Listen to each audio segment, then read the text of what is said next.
Hello and welcome everyone to our America Explained special on the English Abitur Schwerpunkt, the Ambiguity of Belonging in Gran Torino today. My name is Katrin Büttner. I am coordinating the school programs at the DAZ in Stuttgart, and I will be your host during this meeting.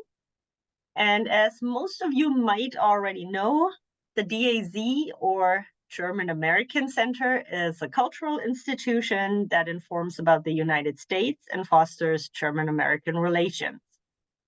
In addition to a variety of events in our cultural programs and a language course program for students and adults, we also offer free advising on educational opportunities in the US.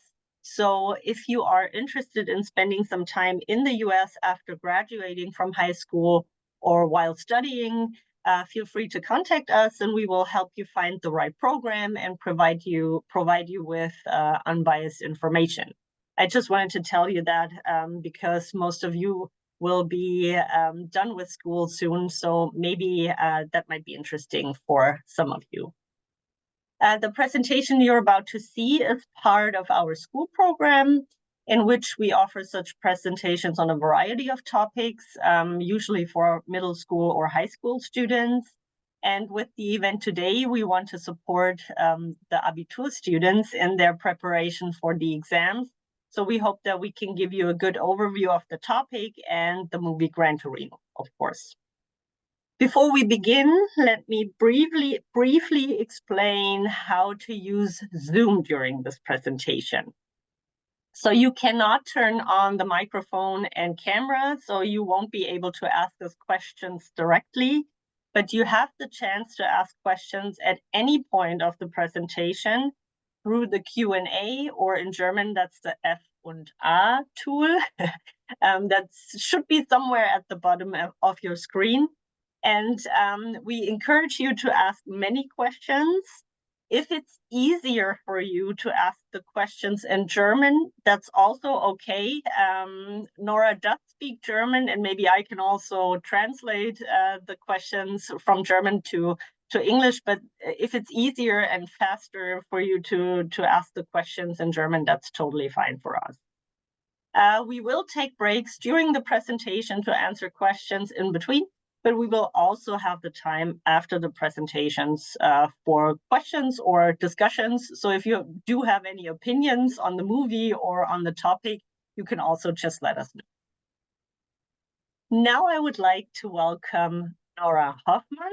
She is the founder and owner of a language institute where she offers tuition and English courses for all language levels, I think.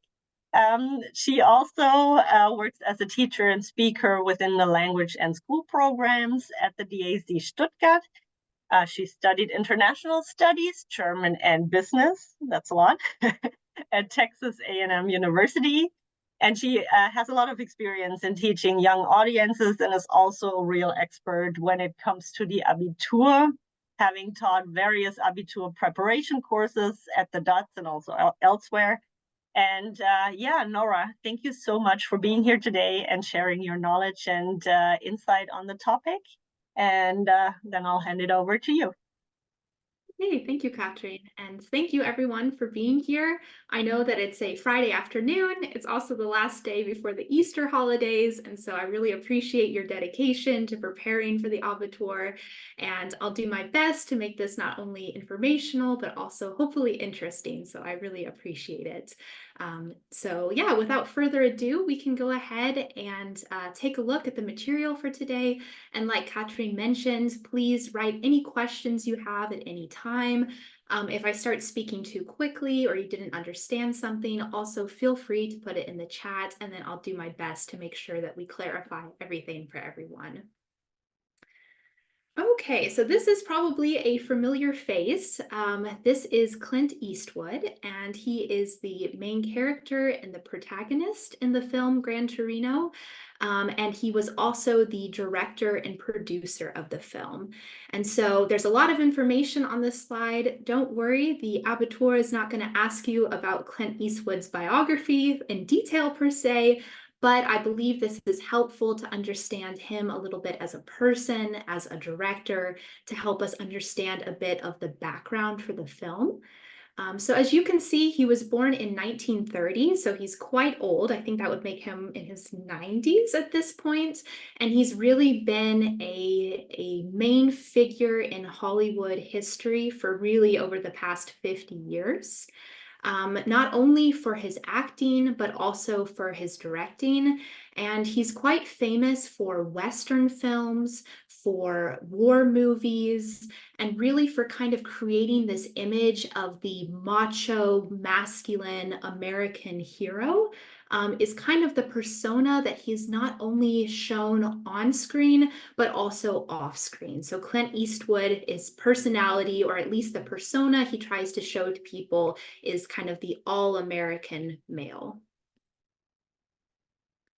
And so we see here, he really kind of got his start in Western films, and he was very often the outlaw and the anti-hero, which an anti-hero is really someone that we all know is the bad guy, but there's still something about them that draws you to them. They're not just a black, white, bad character. They have a lot of depth and variety and nuance to them. And that's a role that Clint Eastwood has played many times in his career. And so, like I talked about before, he's really considered in the US kind of this cultural icon, almost kind of like the all-American cowboy in real life. And what was interesting is they also mentioned that Eastwood, when he's directing, he tries to prevent the actors from rehearsing their lines too often. He doesn't want it to seem scripted, but he'd rather try to get through each scene on the first take or the first time that they record something, to get more of the raw emotions out of the actors. They also talked about the fact that he tries to reduce background details of the characters. And we can kind of also see that in Gran Torino. For example, we'll talk about this a bit later, but the fact that Thao, we really don't know what happened to his dad or really what went on with that. And there's other characters as well where we're kind of just dropped right into the story, and we don't know what really happened before, and we might not know what's happening after in realm of the story that he's telling at the moment. So one more slide about Clint Eastwood before we get into the movie. He is a libertarian, which most of you are probably familiar. In the US, there are two main political parties. We have the Republicans and the Democrats, but there's also a smaller party called the Libertarian Party. And if we had to compare it to a German party, it's probably closest to the FDP. So they tend to be more socially progressive. So they're in favor of gay marriage or abortion rights, things like that. But they tend to be more conservative when it comes to fiscal or financial policies. And so their take is kind of like, okay, the less government, the better in every aspect of life, whether that be the economy or people's personal decisions socially. And so that's kind of how Clint Eastwood identifies. And as you can see here, he also even became the mayor of a town in California quite a few years ago. He's endorsed the Republican candidate and the Democrat candidate, so he doesn't like to box himself into a classic political party. And what I found really interesting is he has openly disapproved of America's role in certain wars such as Korea, Vietnam, Afghanistan, and Iraq, which is interesting because he's starred in and directed quite a few war films that in some ways almost kind of glorify America's roles in different foreign conflicts. But his personal opinion is, okay, the US should not be involved in those conflicts. Same thing with the Second Amendment, which that's Americans' rights to bear arms or to own weapons. He is in favor of that amendment or that law, but he's in favor of gun control. And we see here since 1970, he was really ahead of his time in that regard. At the moment, it's very popular to be in favor of gun control, but back in the 70s, that was, a minority movement of people who were really against that. And it's also quite interesting because, like I mentioned, Clint Eastwood is pretty much the embodiment of the American cowboy, but yet he's in favor of gun control. Okay, so now we're going to get down to business, so to speak, and talk a little bit about the film Gran Torino. And I hope everyone here has already had the chance to watch the movie. As we talked about, it was directed by Clint Eastwood. He's also the main character, and it was written by Nick Schenk. And this was the first mainstream American film to feature Hmong Americans. And it was released in 2008. It was not only a critical success, it was considered one of the 10 best films of 2008, but it was also a box office hit. So it made a lot of money, was critically acclaimed, was one of Clint Eastwood's best films to date. And so to kind of learn a little bit, okay, how did they come up with the idea for this film? How did this really get started? So the screenwriter, Nick Schenk, actually first became familiar with Hmong history and culture when he was working in a factory in Minnesota. And it says here that the production didn't change a syllable, which basically means Clint Eastwood really liked the screenplay that Nick Schenk wrote, and he really tried to remain true to Nick's vision, did not change very much. And this type of film is considered a buddy comedy film. Now, I was trying to think of something from German cinema that maybe some of you might have seen. I think a good example of a buddy comedy film would be Ziemlich Beste Freundin. If anybody's seen that film, and it's basically a buddy film is where there are two characters who at the beginning, they have nothing in common, or at least it appears they have nothing in common, and they might even hate each other at the beginning. But for whatever reason, fate brings them together, and they have a common enemy or a common challenge, and they have to work together in order to overcome this. And then by the end of the movie, they realize, oh, we actually have a lot more in common than we thought, and may end up even having a friendship or a close relationship that comes out of this struggle that they went through together. Okay, so now we're going to take a few minutes to go through the characters. And like I said at the beginning, if anybody has questions, if I'm going too quickly, please write it in the chat, but I'll continue on until I see that there's a question. And so we're going to talk about Thao Vang Bor at the beginning. So he's also a protagonist. I see that Katrin, you raised your hand. Does somebody have a question? Yes, we already have a question. It does not really fit in here, but I think I'll ask it because I think we do not really have this topic in the presentation. I don't know if you know anything about it, but let's try, okay? So it's the question is, how exactly does religion play a part in the movie? I feel like many aspects that we have discussed in class are very vague and personally, so that's why the person wanted to ask. Okay. Yeah, so I can go ahead and talk a little bit about religion. I think we see that really from the beginning of the movie. And so the first scene in the film is Walt's wife's funeral in the Catholic Church.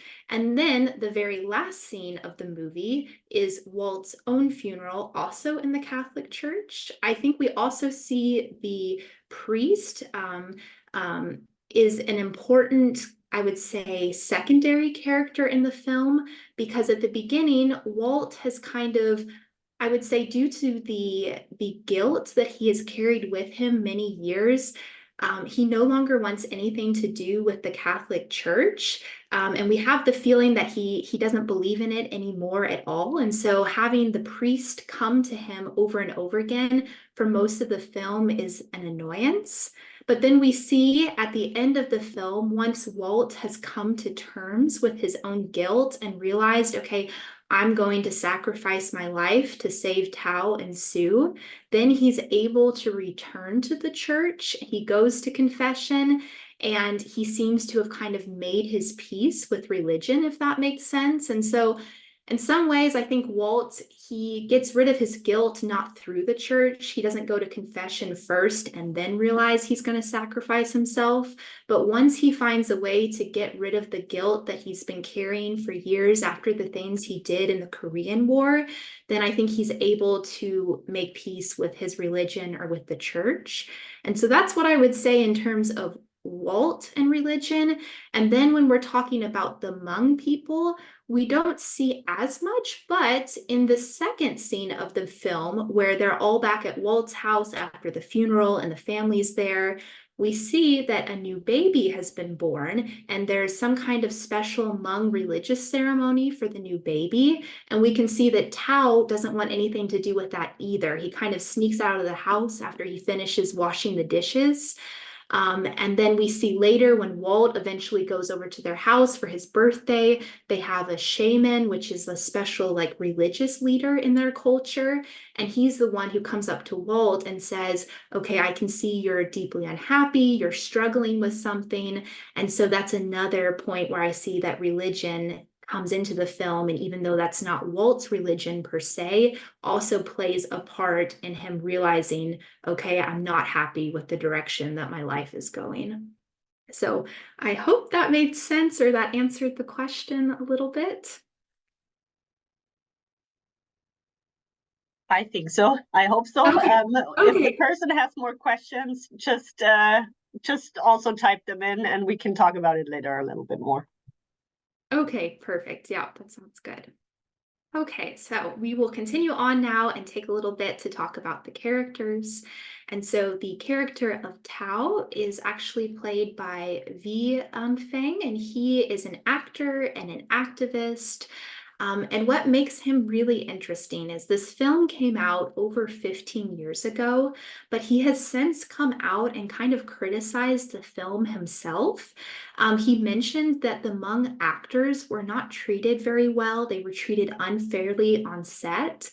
He's also come to criticize that some of the cultural rituals that they show in the film are not necessarily Hmong culture, but kind of Asian culture overall, or, they were kind of just portrayed of, oh yeah, that's how all Asians are. And he also has come out and said that when he went and saw the film in the theater, as you know, in the film, there's a lot of racial slurs that are used against Asians, used against the Hmong people. And he said that was very upsetting to him, that the majority white audience in the movie theater, they were laughing every time Walt used one of these racial slurs. And for the white audience, that might have just been like, oh, isn't that ridiculous? That's so funny. But he has said that really deeply affected him, because that wasn't the point of using those slurs in the movie. It was supposed to be shocking to people. And that's an example that he feels that even nowadays, even though his people have been represented in a mainstream movie, that there's still a lot of work to do in American culture in the way that they view and treat Asian minorities. And so going back away from the actor and to the character of Thao, we see from the very beginning that he has a dual cultural identity. And what we mean when we say that is he was born in America, so he's American, he has an American passport. As we can see in the picture, he wears American style clothing. He's never been to the home country or where his parents were from. But at the same time, he doesn't fit exactly into American culture or mainstream American culture either. We can see that his family is still very traditional. They still speak the traditional language, have different traditional religious events and things like that. And so he's trying to come to terms with, okay, what am I exactly? I'm not exactly Hmong. I don't want that for myself completely, but I haven't found a way to fit in and be completely American either. He's also the only male in the household, and so we can see from the beginning of the film, he's gullible and easily persuaded. And so we see that his sister, his mother, even his grandmother, they're kind of just bossing him around and telling him what to do. They're all kind of making fun of him because he washes the dishes, and they say, oh, that's what, women are supposed to do. He enjoys gardening, which for them is also seen as more of a, female hobby or something that women would do. And we also see in the scene where he's walking down the street reading a book, and then he gets pressured into joining the gang. And so, yes, at the beginning of the film, he's just kind of, you could say flapping around in the wind. He doesn't have much of a perspective for his life. He doesn't like the way he is, but he doesn't know, okay, how can I change this or get better? And this quote here is kind of talking about later that when Walt kind of shows him through, and we'll talk about these different steps, when he, teaches him how to fix something, or he teaches him how to talk like a man or how to get a job, he kind of helps liberate him from this feeling and the directionlessness that he has at the beginning of the film.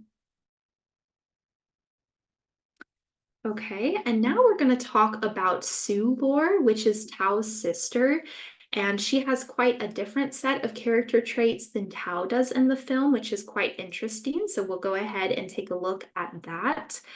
So her character is played by Ani Hare, and it's interesting, even though they're in the same family with the same parents, she's really not at odds with her dual cultural identity. She's also American and also Hmong, but she's confident and she has self-worth. And you can see in the way, okay, she has a white boyfriend, she's able to interact well, with mainstream American society, but she also feels comfortable in her place at home. And we can see in her confidence that she stands up for herself against the gangs, including the Hmong and the Black gangs. And so she's not afraid to make them look stupid. Like, you can tell she's just running circles around them intellectually. And she's also not afraid of Walt. And he's a pretty grumpy, scary man that most people want to stay away from. But she knows her worth and she's not worried about it. She's also the catalyst for the film's climax, which that's the part where the Hmong gang comes by, they shoot up the house, they take Sue and they rape her. And that's when Walt realizes, okay, I have to do something. I have to save them, because as long as this gang is here, they'll never be able to lead a fulfilling life. But it's unfortunate, we really don't know what happens to her afterwards. By the end of the film, we know what happens to Thao. He inherits the Gran Torino. It looks like he's going places in life, but we really don't know how the sexual assault affected Sue, really what her future looks like. And so her character is kind of left as an open book with a lot of unanswered questions by the end of the film. Okay, then we're going to take a look at Walter Kowalski. And so, yes, he is the main character of the film. The film kind of circles around his life and character. And so we can see from the beginning that Kowalski, he has a Polish last name. And so he belongs to the majority of Americans who have a European heritage, or whose ancestors at some point came over from Europe to immigrate to the United States. He's also a war veteran, so we know that he fought in the Korean War, and this war happened from 1950 to 1953, and it was the Southern Koreans who were backed by the United States versus the Northern Koreans who were backed by the Soviet Union. And that's why even nowadays we have a North and South Korea, because the war, it didn't ever really resolve. It ended. There's not a war going on there right now, but they kind of just decided, okay, we're going to stop fighting. And that's why Korea is still separated to this day. And we see also that the Korean War, even though he doesn't want to talk about it, has really changed the rest of his life.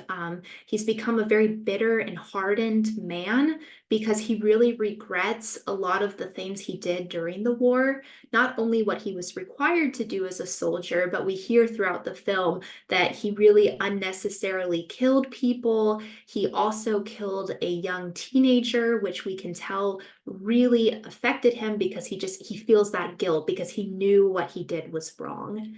And then here it says he was born in the time frame of the greatest generation.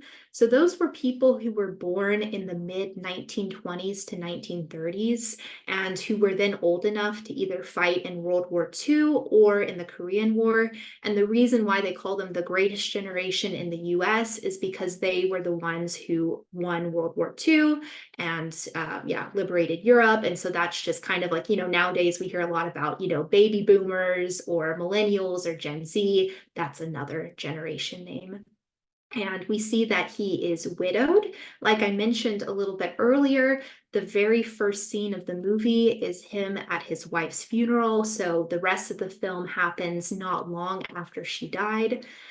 He's also a lapsed Catholic, which means, okay, he grew up Catholic. That's kind of his religious culture, so to speak. And it seems like his wife was very devout, but he personally doesn't really want anything to do with it. He thinks it's a bunch of fairy tales. He doesn't like the priest. And so that's just something that's not important in his life. And he's also a retired assembly line worker. And so, yes, this story takes place in a suburb of Detroit. Detroit really used to be like the Stuttgart of the US. And so there were some major automobile manufacturers there, General Motors, Chrysler. And so a lot of working class people worked on the assembly line. And he's also a part of that generation. Okay, and then finally, we're going to talk a little bit more about the Hmong people. So I've been continually mentioning them, but I have to admit, before I watched this movie, I didn't know much about them either. And so this is an Asian minority that they don't have their own country, so to speak, but they are a distinct ethnic group that is spread across China, Thailand, Vietnam, and Laos. And yes, they're one group of Asian Americans. So that includes, Japanese, Chinese, Korean, anything like that. And by 1978, there were 30,000 Hmong in the US. And the reason for this, if we go back to the Vietnam War, the Hmong people helped the Americans in the Vietnam War. Well, the US lost the Vietnam War. And so when they took all the troops home, they also agreed to allow the Hmong to come to America, because if not, they most likely would have been killed because they were on the losing side of the war. And so by 2010, there are over 260,000 Hmong in the US. And we can see, if you look at the map here, most of them live either in the Great Lakes region, which is also the area where Detroit is in Michigan, or in California. Okay, so now we're going to take a look at some of the more important themes in Gran Torino. So I'm going to go through each of these in a little bit more detail, but in the next few minutes, we're going to talk about the difference between European and Asian immigration to the US, the idea of white flight, the decline of Detroit as a city, the Second Amendment and the importance of that in American culture, and gun culture together. And then we're going to end up talking about identity and the ambiguity of belonging in the film. Okay, so we all know that the US is a nation of immigrants, and that's really something that Americans pride themselves on as well, that people from all over the world left whatever they had and came to America to make a new start. However, when we look at what really happened, unfortunately, not all types of immigration are viewed the same. Very often, when we have this romantic idea of America is a melting pot, or we think about the Statue of Liberty, or you might have talked about Emma Lazarus, her poem in your English classes, give me you're tired, you're poor. We're thinking about European immigration most of the time. And so this is the idea of, okay, people from Europe, white people, we're welcoming them here. And that's what this third bullet point is talking about with this idea of white privilege. And so we're not saying that, okay, if you came from Europe, then I don't know, you had a super easy time, you had a great job, you became rich. No, absolutely not. A lot of people who came from Europe were very poor. And even in the US, they had to work very hard to make a better life for their children. But they didn't have the added disadvantage of being somebody, of being a minority. And that's something that a lot of Asian immigrants had when they came to the US. Not only did they have the normal problems that immigrants in any country face, and so not knowing the language, not completely understanding the culture, not having grown up in a place where you have that social network from a young age, but they also had the disadvantage of looking different than the majority and facing racism. And a really good example of this, or a really tragic example, I should say, is in World War II. So as you know, the US was fighting against Germany, but also Japan in the Second World War.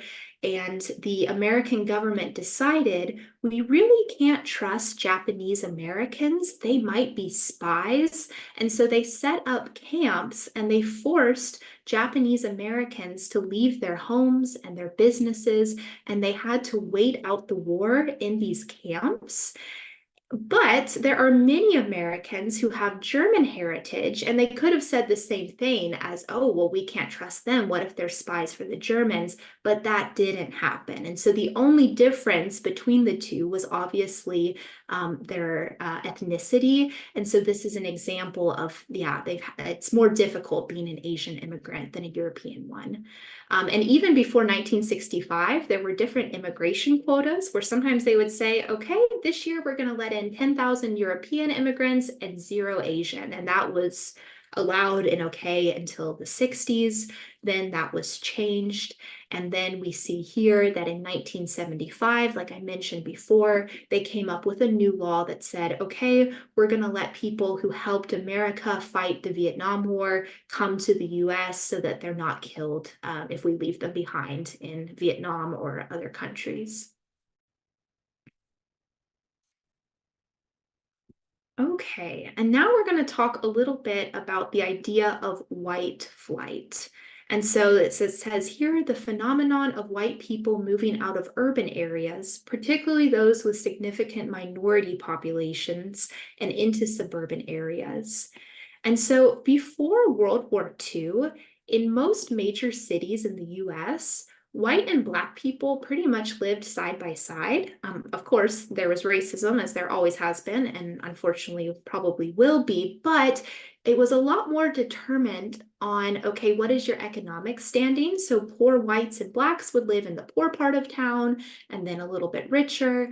But after World War II, the economy in the US was booming. The US had one of the best economies in the world, and there were a lot of people who were able to move from lower classes into the middle class, where all of a sudden they could afford a nice house like this or a nice yard. And also, more and more people were then able to afford cars. And so then the father, more likely than the mother, could still drive into the big city every day to work and then drive home to the suburbs in the evening. However, the type of people who often had these jobs where they could afford cars tended to be more whites than Blacks. Blacks still tended to work more in blue-collar jobs. And an unfortunate factor is many neighborhoods, they started deciding, you know what, we're not going to sell these houses to Black people. We want white people to live here. And so they really kind of prevented Black people who maybe even had the money from moving out into these new suburbs. And what this caused was an economic decline in big cities. And we know anytime the economy is doing poorly, that can lead to an increase in crime. And so even nowadays, in most major cities in the US, you still have the very center of the city, which is nice and is doing well economically, but you have many neighborhoods where the people are very poor, there's very high crime rates, there's a lot of gang activity. And partially due to this white flight in the 1950s, there are a lot of minority groups, particularly Black groups, who are kind of trapped in this cycle of poverty in the big cities in the US. And that's also what we see in the movie Gran Torino. We see that Walt is really kind of the last man standing in terms of the pre-World War II people who lived in the big cities. And then now his neighborhood has been taken over by gang violence. And this goes hand in hand with the decline of Detroit. And so, like I mentioned before, Detroit and Stuttgart really have a lot in common. Or they used to, I would say. The economy is really bolstered by major automobile companies and also companies who support those automobile companies. So Detroit used to have General Motors, Chrysler. But what happened as time went on, there was more and more competition from foreign automobile manufacturers. Also, the cost of workers in the US rose, and so companies started outsourcing and producing the vehicles in other countries with cheaper labor. And so you can see that because the economy was so dependent on this one industry in Detroit, it really led to a decline, and many people lost their jobs. They moved away from the city, which led to a lot of poverty and crime in Detroit. And Detroit was also really hit by the financial crisis of 2008.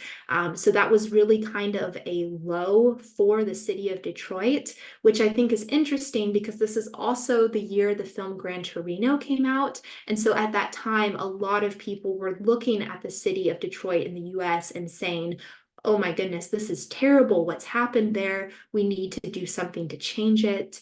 And I have heard that Detroit is getting a bit better, but unfortunately, there are still entire neighborhoods that, as a person, you just don't want to be walking around there because there is so much gang violence that is even playing out on the streets. And so a lot of the city is just not safe anymore.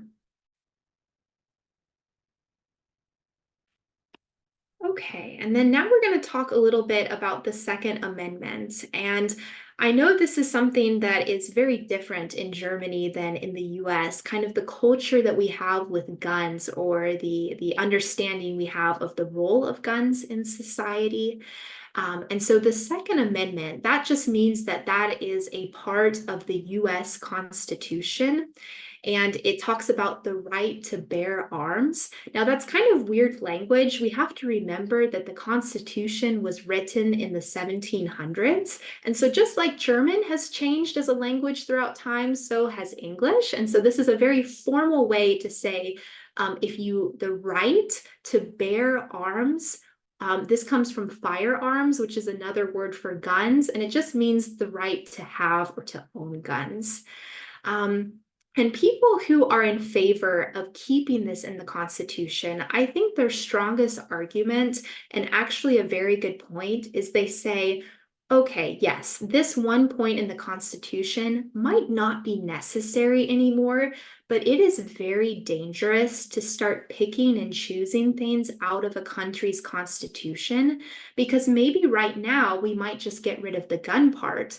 But what if at some point somebody says, oh, you know what? Freedom of speech, that's not important. We can take that out. Or freedom of the press, or freedom of assembly. And so people get very nervous if you start changing the Constitution, because that is the foundation of a country. And that almost, people will argue, takes away the stability of laws in a country if people know, okay, it's not that big of a deal to change it. And so I think that's really the strongest argument that people have who say, no, we should not get rid of the right to bear arms. We need to keep that in the Constitution.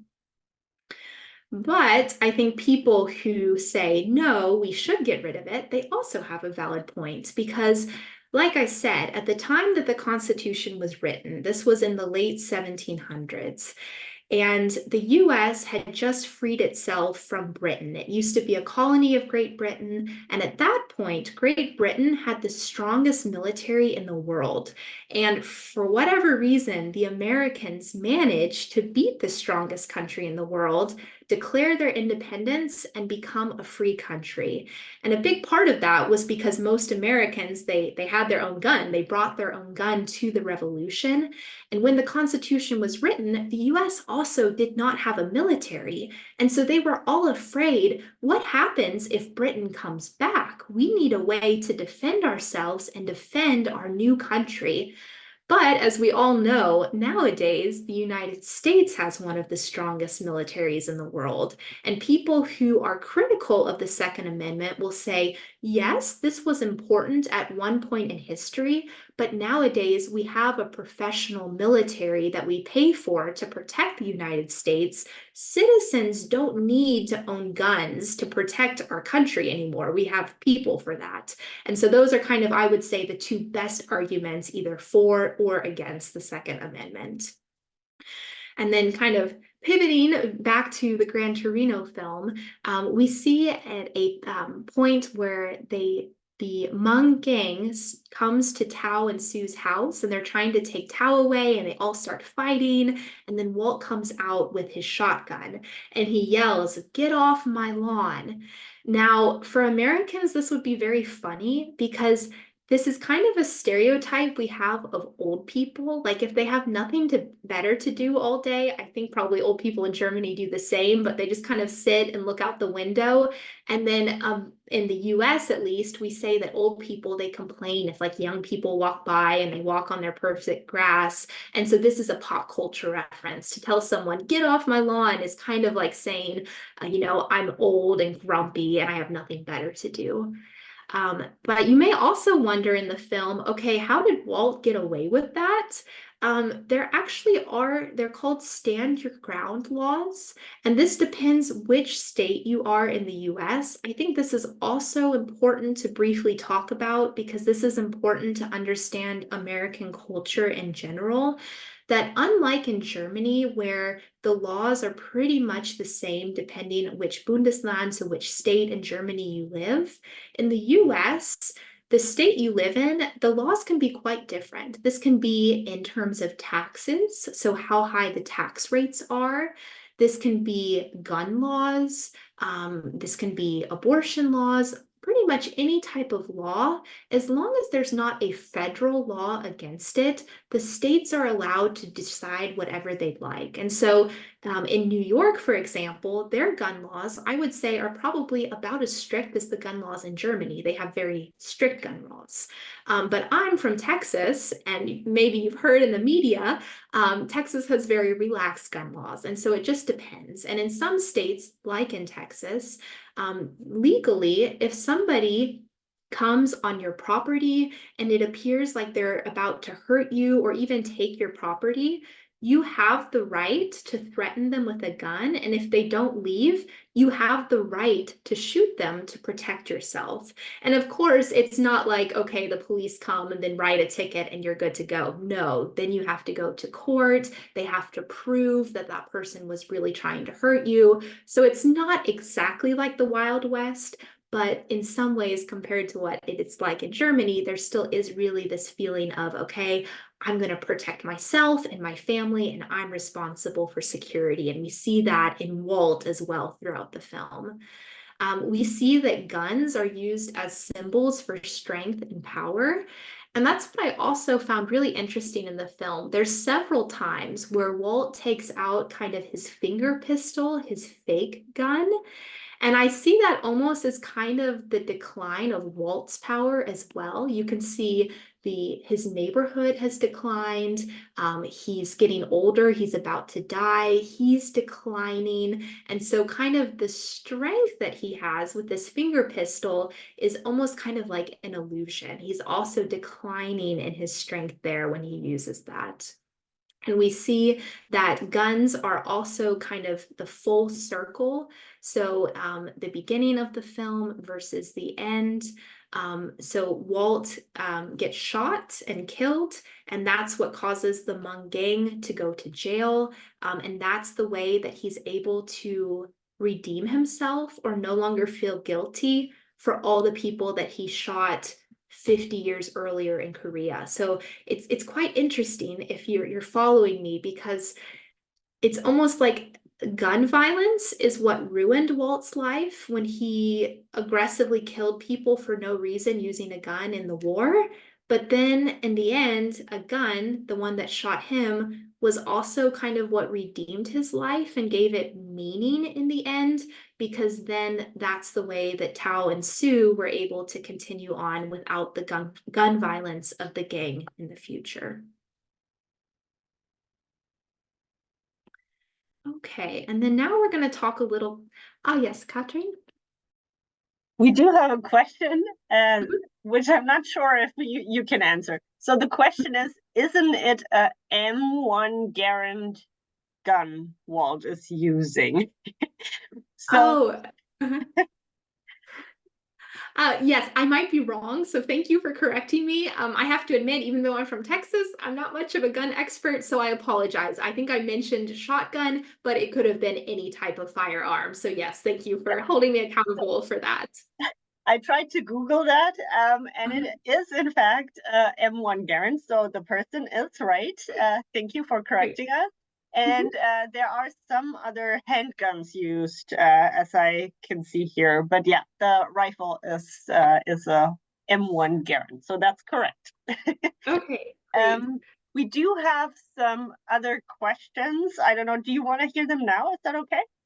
Yeah, we can do a question break. Absolutely. Okay, so we go back a little bit to the religious or religion part. Here, one question is, which role does Father Yanovich play in the film? Yeah.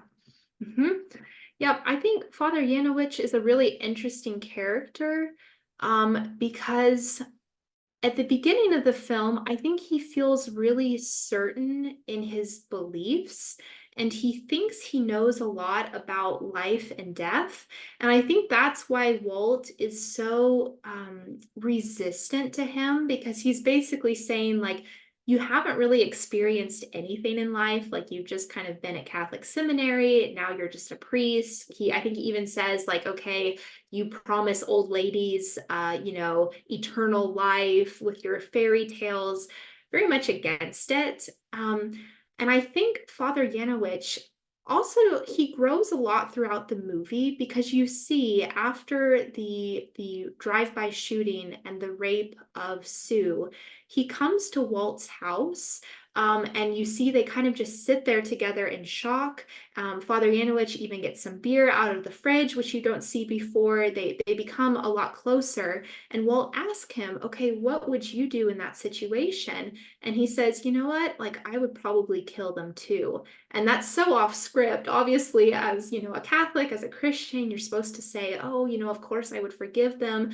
But I think in that moment, you kind of see, and I think that's when Walt begins to trust him as well, that he realizes, okay, life is not always as black and white as we think it is. And this was the first time that the priest was not able just to kind of preach what was, on his script or what he was supposed to say, but really understand the situation and kind of what needed to be done.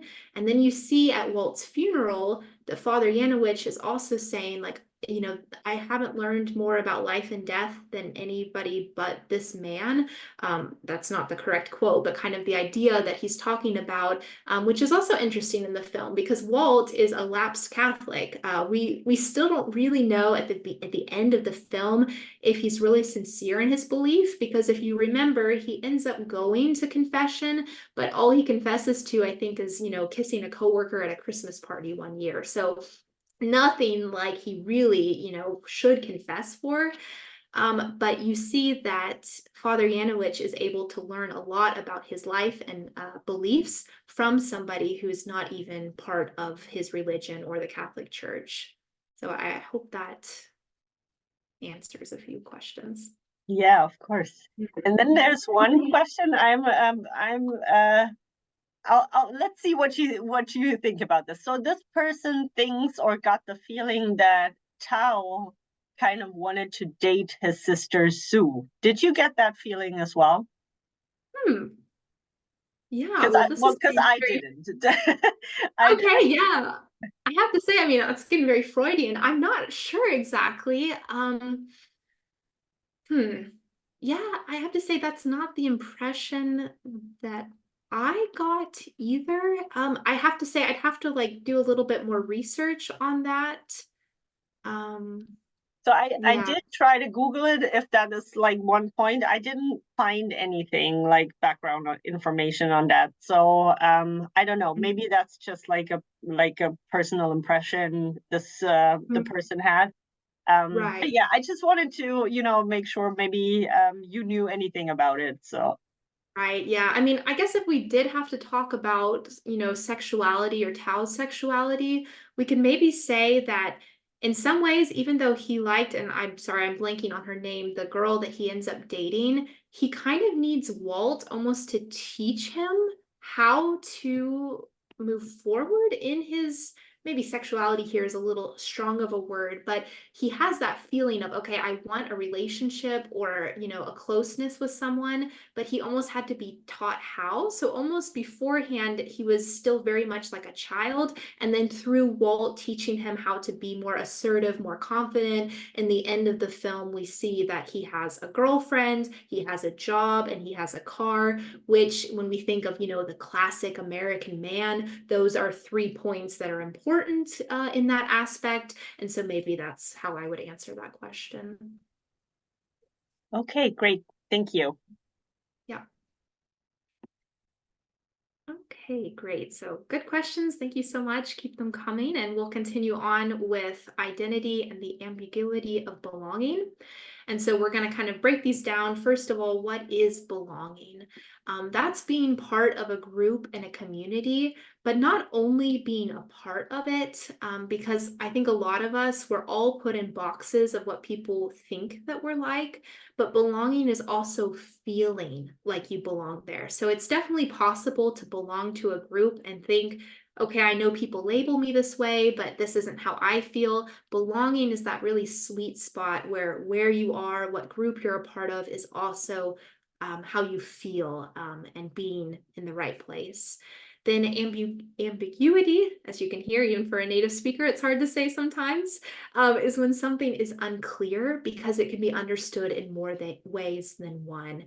And so this is something that a lot of immigrants to a country feel, or even people who maybe their parents or even grandparents immigrated to a country. If you're part of a subculture and you don't belong to the majority, that can be difficult sometimes because yes, on paper, you know, you might be American and in a lot of ways you feel American, but yet you don't fit 100% into the mainstream American culture. And I mean, this can also be with groups in Germany and really any country.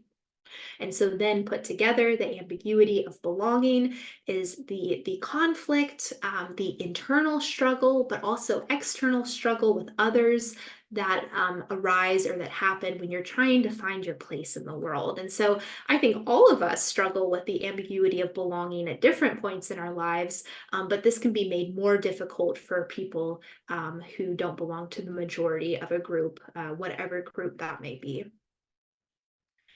And so we see here, this can include our racial, ethnic, or cultural heritage. And so focusing on the film, the Hmong characters have an ambiguous cultural identity. So like I've talked about before, you know, even when they were still living in Southeast Asia, where they came from, they never had their own country. So they were their own separate group, but yet they're kind of a people without a country, which is always difficult. So they didn't really belong that much really in Southeast Asia.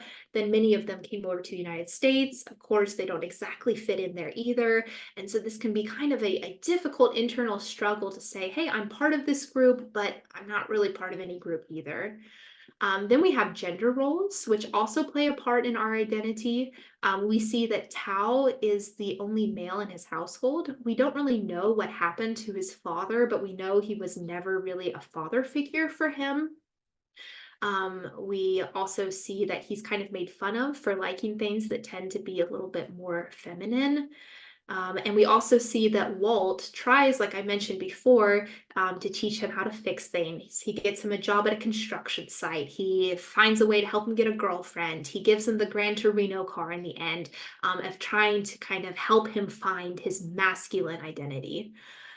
Then we also have family relationships. We see the importance of family in the film or the lack thereof. In the first scene, if you remember, so Walt's children, they come to the funeral and his granddaughter's in a crop top. And then when they're at his house afterwards, the daughter is like, or the granddaughter is like, oh, wow, I love this couch. This will look great in my dorm room. He didn't offer the couch to her. Or she asks, oh, when you die, can I have the Gran Torino? And so you can see that even though Walt has a family, they don't act like a family. Or when his son and daughter-in-law come for his birthday and they try to put him in a nursing home, you just get the feeling that, okay, they want to get rid of him. But we shouldn't also think, oh, poor Walt, because as we can imagine, Walt was probably a very hard, very bitter father, but he's regretting this towards the end of his life. And he really finds in the end that this sense of family he finds with his Hmong neighbors. At first, he's very racist towards them. He doesn't understand them at all. But when he goes over to the house and sees that tight, close social fabric that they have together, he really comes to value that. And he thinks, you know what, at least on paper, I think family is important too. And I like to see that these people are living it out more so than my own family. Then we have beliefs and values. And so we see that even though Walt made many mistakes during his life in the Korean War, he also was racist. I don't think he was a good father or a good husband. But he still had a moral compass. He still knew what he was doing was wrong. And he realizes in the end, you know what? I'm dying of cancer anyway. I have one more shot in life to do something of value that can help other people. And that's why in the end, he decides, I'm going to sacrifice myself to the gang so that Sue and Thao have a chance for a future. Then we have physical appearance can also be part of your identity. Also, we have masculinity being measured by physical appearance. And so, yeah, that's kind of what I mentioned before, this idea of, okay, they got him a construction worker job. They taught him how to kind of like walk and talk like a man. Whether that's toxic masculinity or not is another question that you could dive into. But at least the type of masculinity that Walt learned being a man in the 1950s in the United States is kind of how he tries to help Thao a little bit. Then we have talents and abilities. So we see that being good with your hands is kind of seen as a traditionally masculine ability, or excelling in school is maybe seen as traditionally feminine.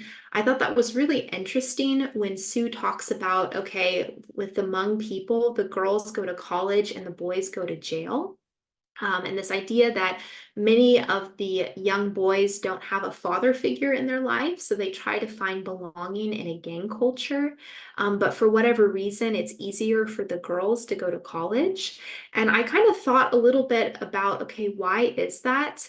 And I almost think whenever people immigrate to any country, when there was still the traditional family structure where, okay, the man was the breadwinner, he was the one who went out and earned the money, and then the woman was at home, took care of the kids, did the cooking, the cleaning. I think no matter where you go in the world, it's easier to stay at home and cook and clean because cooking and cleaning is about the same wherever you go, so you don't lose your skill set.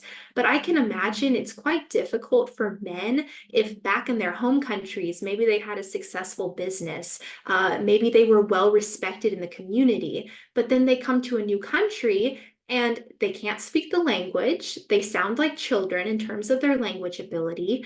They don't have any of the connections. They might not have the capital or the money needed to start a new business.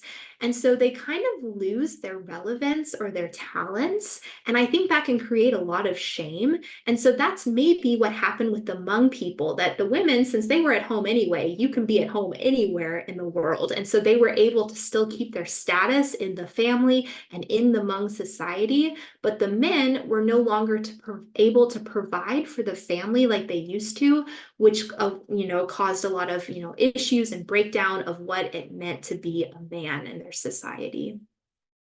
And then if we talk a little bit about some of the defining moments in the film, we have the gang initiation. So if we remember, Thao tries to steal the Gran Torino. That's how he gets connected to Walt in the first place. He has to, work for him to kind of bring back honor to the family, and then how he learns to be a man through Walt. Then, as I've mentioned before, we have Sue's rape, her sexual assault is kind of the climax of the film, where Walt kind of wakes up and realizes, oh my gosh, I have to do something.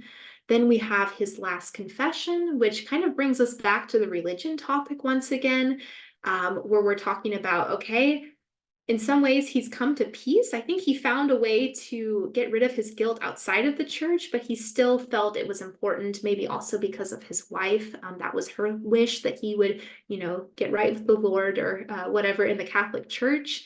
And then we have Thao inherits the Gran Torino in the end, which is kind of the end of the film there. And so just to kind of talk a little bit about gang culture quickly, basically, like I just said, that there was kind of this expectation that Hmong males are going to end up in a gang. And this is unfortunately in many major cities in the US. It's a vicious cycle where there's high levels of poverty, which leads to high levels of crime. And so a lot of men in particular will serve prison time. And then if they're no longer there to invest in the relationship with their children and with their sons, who do the sons have to look up to except other gang members for their sense of belonging? And then that cycle starts all over again because they get caught up in illegal activity, they go to jail, and then their children don't have a positive role model to look up to. And so, I think the film also touches on that. I believe gang culture is something that is an issue in many countries around the world, but unfortunately, that's also something that is a big problem in major cities in the United States. And then going back to our guns here, we have here, okay, despite their social standing, so what group they're a part of, guns are kind of seen as the great equalizer. And that's also why gangs tend to be quite violent in the United States, because there's a lot of guns around and that's kind of what they use to defend their territory. And then, kind of this idea of making a living and getting by out of necessity. And so, of course, we can never support illegal activity and say, oh, you know what, like they're poor, like, that's not their fault. Yes, but at the same time, I think it's important to be really empathetic and realize that, a lot of people who end up in gangs are not terrible people. If we were in similar situations in our lives, we would also be drawn to this sense of belonging if we had nobody else or no other group to call home. And so that kind of, I think, explains how people, at least in the beginning, even if they're not looking out to be, to have a life of crime, can get caught up in this culture. Okay, and so kind of to just recap what we've talked about so far, we have, so with Thao and Walter at the beginning. So we mentioned that Thao was a very insecure teenager. He really didn't know anyone outside of his family and maybe his neighborhood. And if things continued, we kind of know, yep, he'll join the gang. Eventually, he'll end up in prison. Then Walter was a very stubborn man. We can say that he was racist, a product of his time, kind of like that old white man that we love to kind of hate on nowadays. Just, not the vibe anymore. And his family has become estranged from him, which means, they're too busy. Even when he tries to call his son to tell him that he has cancer, he's like, sorry, Dad, I don't have time. And so that connection has been lost. He also, if he was ever a devout Catholic, that has long been gone, and he is no longer involved in the church. And so looking at the ambiguity of their belonging, we see that Thao, he's longing for male friendship and connection like all of us do, but the only connection that he's offered in life is becoming part of a gang. And we see here it says matriarch makes his insecurities worse. So he has a pretty domineering sister, his mom, his grandma. So he doesn't really have anyone or any male in his life to show him the ropes or help him along. But he craves that. He wants to be the man of the house. And then Walt, his kind of ambiguity, he wants to be part of his family, but one, he's emotionally unavailable. And we don't know this for certain, but I have the feeling that he probably made many mistakes when he was raising his sons, and probably, broke or burned a lot of those bridges when they were younger. And so after years of being a neglectful father, that's really difficult at the end to come back and change things. And we see his life is very uprooted. His wife has just died. His neighborhood is in decline. There's gangs. And we see that he has terminal, or most likely terminal cancer. And so he's kind of faced also with his own mortality and realizing, okay, I don't have much longer to live. So that's why trying to make amends with his family has a sense of urgency, but he doesn't want to have to admit that he needs anyone, that he needs friends or family. And then in the end of the film, we see the change. And so Thao, he becomes more assertive. He's not as afraid anymore. He discovers that he's good with his hands at his construction job and gardening. And with the gang out of the way, at least at the moment, he has a better prospect for his future. So I think he has a job, a girlfriend, and a car. So kind of, in the all-American view of manhood, what else do you need? And then Walter, he opens up emotionally, gets out of his comfort zone. So one, just even going and associating with the Hmong neighbors, or we can talk about him opening up to the priest or going to confession. Then a huge factor that changes for him is he finally accepts his guilt and takes responsibility for his actions during the Korean War. So it was much easier for him to just be racist against all Asians, because if somebody else is not as human as you are, it's really easy to justify the terrible things that you have done to them. But by becoming close with Thao and Sue and his neighbors, he realized, oh wow, like Asians are just as much as people as I am, which sounds silly to say, but that is the base of racism, where you think, okay, somebody else who's different than me is not as human as I am. And he eventually realizes, oh, they are. And that's when he has to deal with the guilt that he feels, because then he realizes, okay, what I did all those years ago was terribly wrong. And then that's when he plans his death in order to get the gang away from Thao and Sue. Okay. Yes, Catherine? So now the sound is on. We do have two questions that fit in here very well, I think. So the first question that really goes to like in the direction of Walt is, do you think Walt ceases to be a racist in the end throughout the movie, or like in the end or throughout the movie, or is he just fine with the Hmong people he got close to? That's a really good question, I think. That is a really good question. And I think if you actually look at the discussion of this film, there's arguments to be made for both sides. I think also the question is, you kind of have to ask, okay, like, what is a racist? Because obviously we always think of like the most extreme forms of racist, where people, okay, if they're not the exact ethnicity or racial group as the person, they kind of hate all others. But I would argue, and this is, difficult to admit, but I think many people have racist tendencies, even if they like to think that they're open to other people groups and cultures. And I think the important thing is to kind of, check yourself and think about that, and then realize, hey, I do, have racist tendencies, or I might, have discrimination against these people groups. And so, I personally, I don't think Walt, even at the end of his life, would, I don't know, decide to go to Asia for vacation. I think there still really were some racist tendencies that he had in the end.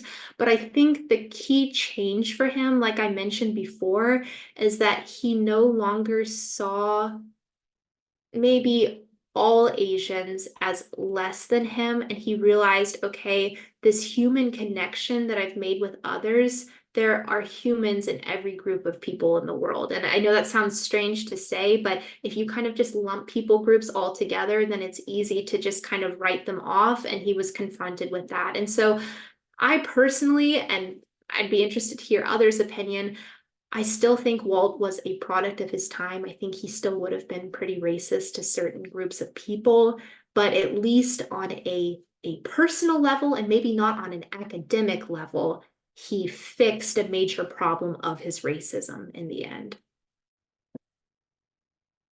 I would agree. And I'd be interested how it would have been for him if he had lived longer to, see if he would have been open to other groups as well, maybe, that he wasn't before. So I'd agree. I would say I would totally agree that he still is a race or was a racist, but at least he changed a little bit. Like he became more open to, you know, maybe change a few things, and a few of his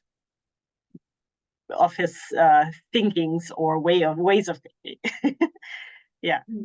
Another good question that kind of fits in here very well is about Sue.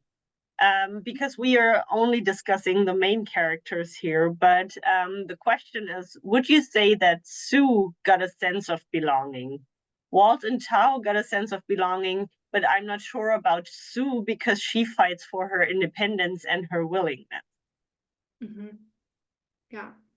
That's a good question. And that's kind of also the sense that I got watching the film. I really feel like Sue got the short end of the stick in terms of character development, because, like I mentioned before, after her sexual assault, we do see her again at the funeral with Tao. They're both there in their traditional Hmong attire. But correct me if I'm wrong, but I don't really remember that much dialogue after the fact. And so I think for whatever reason, they decided to just leave that open. Unfortunately, I think in some ways she might have felt more belonging before the assault, because I can only imagine something so traumatic probably opens up so many questions about personal identity. And so I don't know if we can really answer that question. I almost feel like at the beginning of the film, she is secure in her belonging. And then after that very traumatic event, it's just left as a huge open question of what her life is going to look like in the future.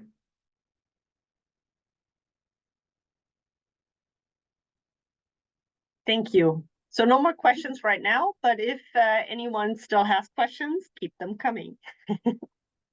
Yeah, definitely.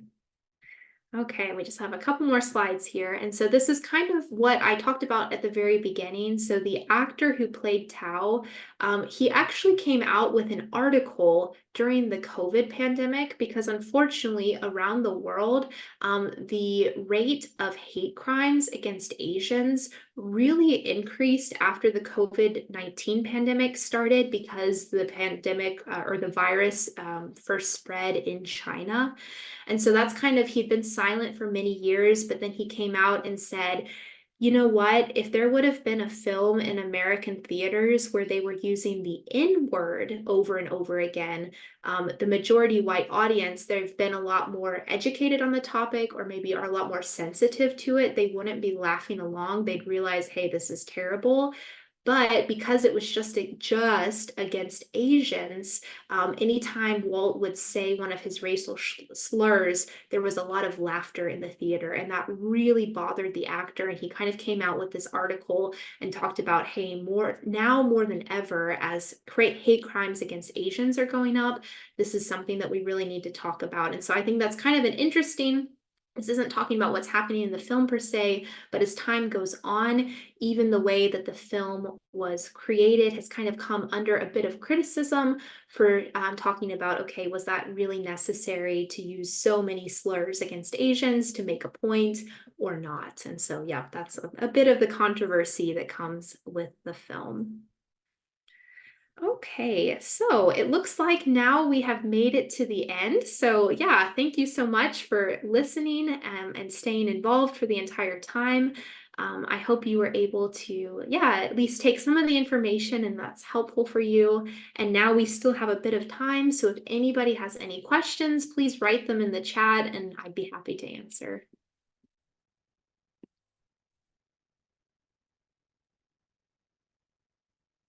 So we do have a few more questions. Let me just, I always have to find the boxes. So the first question I have here is, would you consider the Gran Torino as a symbol for masculinity?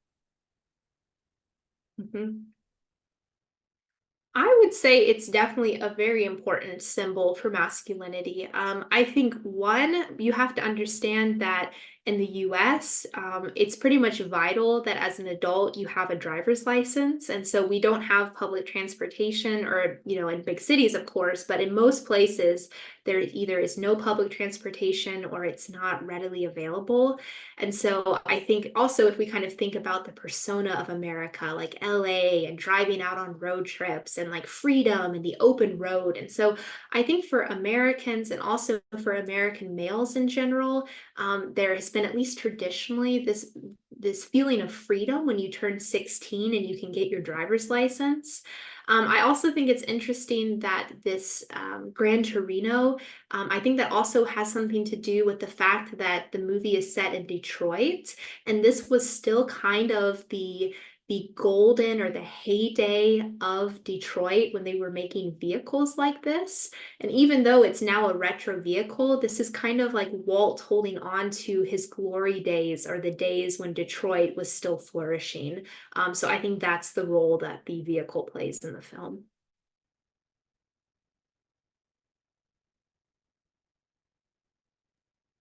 Okay, great, thanks. So next question we have is, would you say that you can find details of Clint Eastwood's biography in the movie? Interesting. Yeah, that's a good question. I mean, I have to say, I think with any director of any film, they take, you know, their life experiences. I think anybody who is involved in any type of creative or artistic enterprise, they can't help but take their life experience and put it into their work. But I have to be completely honest, I have not done enough research on Clint Eastwood's personal life to really know how much of the film is based on real life experiences. And so, yeah, that would have to be something that maybe you could do, you know, a Google search and find out.